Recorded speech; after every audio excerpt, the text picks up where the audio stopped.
ৰূপহীয়াত সমষ্টিৰ কীৰ্তি ছাত্ৰ ছাত্ৰীৰ ঘৰে ঘৰে গৈ ৰাষ্ট্ৰীয় পুৰস্কাৰপ্ৰাপ্ত সমাজসেৱক নুৰুল আমিন চৌধুৰীৰ সম্বৰ্ধনা।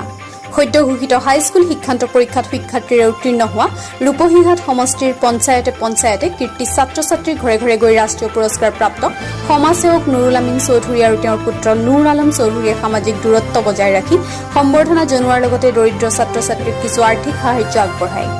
আটাইতকৈ গুৰুত্বপূৰ্ণ বিষয়টো হ'ল মঞ্জিৰুল হক পিতা সমেশ্বৰ আলী অতি দৰিদ্ৰ পৰিয়ালৰ ছাত্ৰজনে হাইস্কুল শিক্ষান্ত পৰীক্ষাত 4টা বিষয়ত লেটাৰলৈ শিক্ষাৰ্থীৰে উত্তীৰ্ণ হৈছে।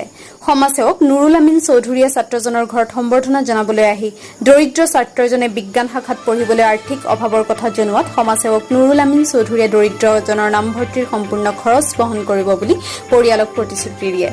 এনে প্ৰশংসনীয় পদক্ষেপক ছাত্ৰ ছাত্ৰীৰ লগতে অভিভাৱকসকলেও সমাজসেৱক নুৰুল আমিন চৌধুৰীক ধন্যবাদ জনায়। আগলে কি পঢ়িম বুলি ভাবিছা? মোৰ আৰ্থিক অৱস্থা একেবাৰে বেয়া। মই যিহেতু মোৰ ইচ্ছা আছিল মেডিকেলত পঢ়িবলৈ, গতিকে মোৰ যাতে ৰূপহীৰ পৰা মুস্তাক আহমেদ ৰিপৰ্ট, প্ৰতিদিন নিউজ ভাৰত।